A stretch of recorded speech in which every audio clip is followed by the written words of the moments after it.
Yerli xəbərlərlə davam edəcək. Aprel ayında Xəzər dənizində baş verən 5,3 magnitudalı zəlzələ orta güclü zəlzələdir. Adətən bu cür zəlzələlərdən sonra avtoşoklar 5-6 ay davam edir.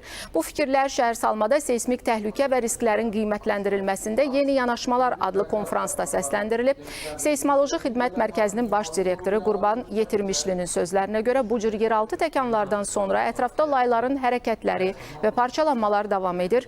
Qeyd olunub ki, bunlar xırda təkanlardır və güclü sayılmır. Tədbirdə son zamanlar yağan güclü yağışlar nəticəsində artan sürüşmə zonaları barədə də məlumat verilib. Bildirilib ki, bərkitmə işləri ilə bağlı layihələr nəzərdə tutulub.